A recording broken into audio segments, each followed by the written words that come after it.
Welcome to Because You Asked. I'm Anni Cyrus. Recently, and by recently I mean since the inauguration of President Trump, there is this huge force of empowering Sharia in America. So today, on Because You Asked, I will be answering the question, what is Sharia and how does it affect one's life in America? In simple terms, Sharia is the simplest confusion for the West. And the reason for that is 99% of people who were born or grew up in the West are familiar with what's known as freedom and certain law and order. However, under Islam, there are actual certain rules that you have to live by. They're not just majority or general rules. They're actually some very detailed, specific, daily basis rules.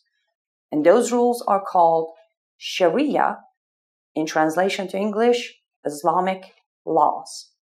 Sharia is basically built of Quran and its verses, Hadith, which are the stories told over the 1400 years about Muhammad and other leaders of Islam, and also part Sunnah, which is the actual guidebook to Muhammad's daily life while he was the prophet of Islam.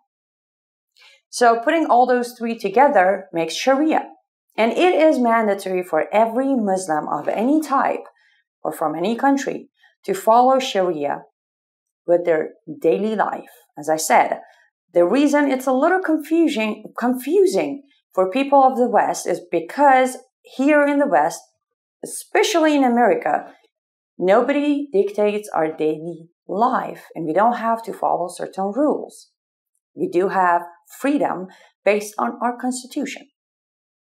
Now, how could Sharia affect one's life in America? It could create what I call a conflict of interest.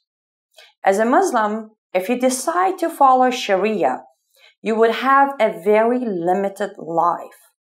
Because in Sharia, there are details all the way from how to walk into your bathroom, amazingly, all the way to how successfully finish your term of life, meaning how to die. Because of those limitations and a strict guidance, for someone who lives in America to follow Sharia, they would have no choice but to stop enjoying their freedoms and also start disobeying the Constitution of America. Or if they decide to obey the Constitution and enjoy their freedom, then they would have no choice but to stop following Sharia, which would make them a non-devoted Muslim.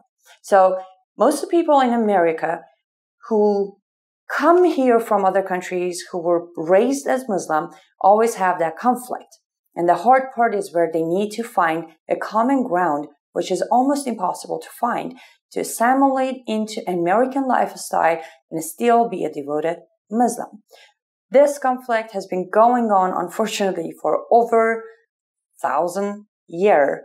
And my personal opinion, I don't think there's an easy solution to it. However, I hope this answered the question of what is Sharia, because I do know many people in the West are very confused by the difference between Islam and Sharia. They are two different things. Islam is the Quran, holy book of Islam. And then there's Sharia, which is Islamic rule. I already explained the three parts of it. However, one cannot exist without the other one. So they're chained, they're linked, but they're two different things. Thank you, Jennifer, for the question. I really appreciate it. And I'm sure this was a shared question with many other viewers of Because You Asked. Please continue sending your questions to us. You can go to AmericanTruthProject.org or you can contact us via social media. We are everywhere to be found under American Truth Project. You can also write to me directly at info@AmericanTruthProject.org. And make sure you are subscribed to our YouTube channel. Also subscribe to our website for free so you never miss an important episode. I'm Anni Cyrus.